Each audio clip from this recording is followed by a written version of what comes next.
to vote yes for an impeachment inquiry. This is exactly where the House should take these matters. We've done extensive work through the Oversight Committee with the help of our colleagues in Judiciary and in Ways and Means, Chairman Jordan and Chairman Smith. So we've done that work. Now is the time to pull it all together. And I'm serious about this, Maria. I think if there is one real charge, it's actually a RICO charge against Joe Biden, because you cannot have a situation where the son is making money, the brother's making money, the family's getting checks delivered to them all over the place. Wire transfers are going here and there. There's no business model. Hunter Biden is not a registered foreign agent. He's violated FARA the same way they dragged Paul Manafort through the mud and threw Paul Manafort in jail because they tried to get Paul Manafort to flip on Donald Trump.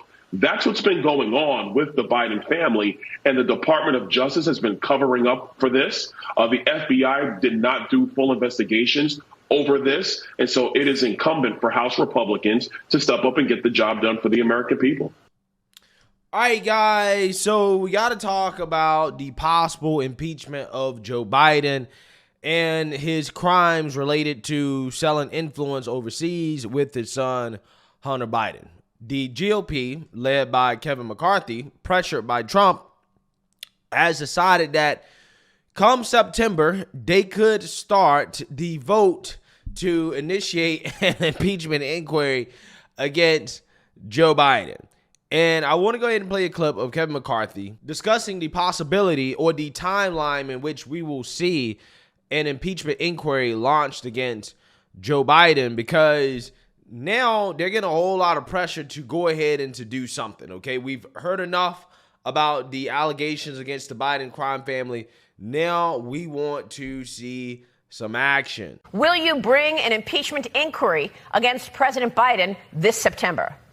Well, Maria, first you've got to understand, only because Republicans took the majority have we found out what President Biden told us when he was running for office is not true. He said he never had any dealings with his son's business, and that he never even talked to him.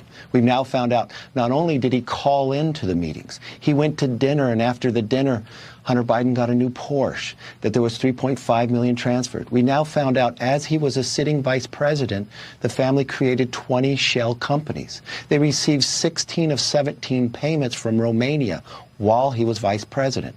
We now found that the money would flow to 9 family members.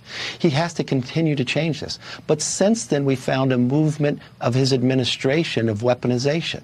We found that now the special prosecutor, David Weiss, actually let the statute of limitations run out on Hunter Biden's taxes. We found that the FBI actually informed Hunter Biden and the inaugural committee prior to our ability to go and interview him.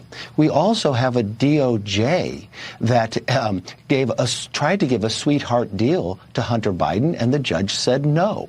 So if you look at all the information we've been able to gather so far, it is a natural step forward that you would have to go to an impeachment inquiry. And just so your viewers understand what that means, that provides Congress the apex of legal power to get all the information they need. Because remember what's laying out there right now. We have an attorney general that could have lied to the American public, which he has now named a special prosecutor. They have said 2 different things, and you have Gary Shapley on a little later today, IRS whistleblowers that have come forward that show that there's 2 forms of justice when it comes to America. But now when you look at this, it looks like a culture of corruption that's been happening within the entire Biden family. You've got to get to be able to answer that to the American public. The American public deserves that answer. Who's lying? What information went on? Who paid? And what foreign governments, when you found now that we know that an FBI actually had an informant, which got to a form of a 1023, claiming that they had bribed then vice president and saying that we would never find the money because they went through shell companies and withheld that from the IRS individuals investigating Hunter Biden. Yeah, so you see that, you heard that. Now, Kevin McCarthy laid out the case, but there's a problem politically. Okay, the problem is that apparently moderate Republicans that are from districts that Biden won are afraid of being exposed if they go through with this impeachment inquiry against Joe Biden without enough evidence to have a solid case against Joe Biden. And that is what's really holding up this process, okay? Because if the moderate Republicans decide to vote against it, then the GOP's whole case falls apart, okay? It's an absolute embarrassment. The mainstream liberal media will point at the GOP and Republicans and say, ha ha, see, we told you it was a conspiracy. He can't even get his own team on board with impeaching Joe Biden. Now, we know that you really don't need evidence to actually move forward with impeachment. I mean, look what the Democrats did with Trump's first impeachment. There were Democrats, moderate Democrats, from districts that Trump won that were skeptical. Okay, they were skeptical. It's like, I don't think we should do this. But they got on board anyways because party over country, right? That's kind of how the Democrats operate. However, Republicans, on the other hand, because Republicans have to take the high road, again, what's holding Kevin McCarthy back here is these moderate Republicans who don't want to get politically exposed for going along with this impeachment, which could ultimately prove to be unpopular if the Republicans don't present a solid case against the Biden crime family. However, you do have Trump and Kevin McCarthy's ear essentially telling him that, look, you need to move forward with it, right? You need to move forward with it. It's not like the Democrats needed actual evidence to impeach me. This is where we're at in this country. You have enough evidence already. Go ahead and impeach, right? Just do it. Just go ahead and get the process started.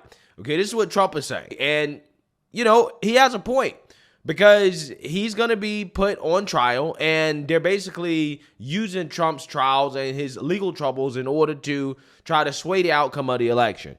And the Republicans need a counterbalance, regardless of whether or not the Republican nominee is Trump or somebody else.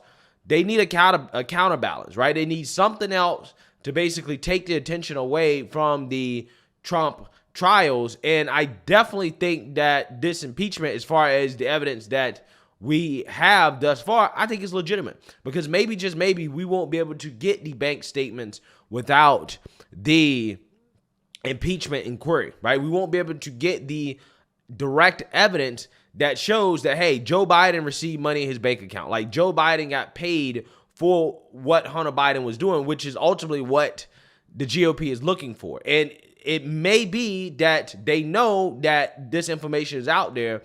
They just need to expand their powers in order to actually get access to that information. Okay, so again, it's a very interesting situation politically.